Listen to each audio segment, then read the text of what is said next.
Corona virus మరోసారి దేశవ్యాప్తంగా కలవరం సృష్టిస్తోంది. యాక్టివ్ కేసుల సంఖ్య గణనీయంగా పెరుగుతోంది. రోజురోజుకు కొత్త కేసులు నమోదవుతున్నాయి. పాజిటివ్ కేసుల తీవ్రతను దృష్టిలో ఉంచుకుని కేంద్ర ఆరోగ్య మంత్రిత్వ శాఖ మార్గదర్శకాలను జారీ చేసింది. ముఖ్యంగా కేరళ, తమిళనాడు, మహారాష్ట్ర, కర్ణాటక వంటి రాష్ట్రాల్లో కోవిడ్ కేసులు అధికంగా నమోదవుతున్నాయి. ఢిల్లీలో కూడా పాజిటివ్ కేసుల సంఖ్య వేగంగా పెరుగుతోంది. దేశవ్యాప్తంగా ఒక్క రోజులోనే 1000కి పైగా కొత్త కేసులు నమోదు కావడం ఆందోళన కలిగిస్తోంది. ఆంధ్రప్రదేశ్లో కూడా కోవిడ్ కేసుల సంఖ్య పెరుగుతోంది. గుంటూరు జిల్లాలో కొత్తగా 3 పాజిటివ్ కేసులు నమోదయ్యాయని వార్తలు వెల్లడిస్తున్నాయి. ఏలూరుకు చెందిన ఒక దంపతులు ఈ వైరస్ బారిన పడ్డారు. అలాగే తెనాలికి చెందిన ఒక వృద్ధుడు కోవిడ్ పాజిటివ్గా నిర్ధారణ అయ్యారు. ఆయన శ్వాసకోశ సమస్యలతో బాధపడుతూ అత్యవసర చికిత్స పొందుతున్నారు.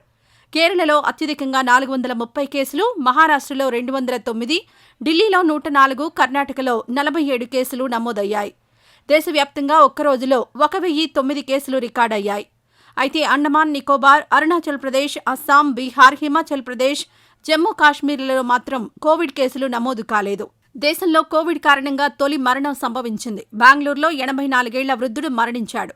వైట్ఫీల్డ్కు చెందిన ఆ వ్యక్తి శ్వాసకోశ సమస్యలతో ఒక ప్రైవేట్ ఆసుపత్రిలో చేరి చికిత్స పొందుతూ మరణించారు.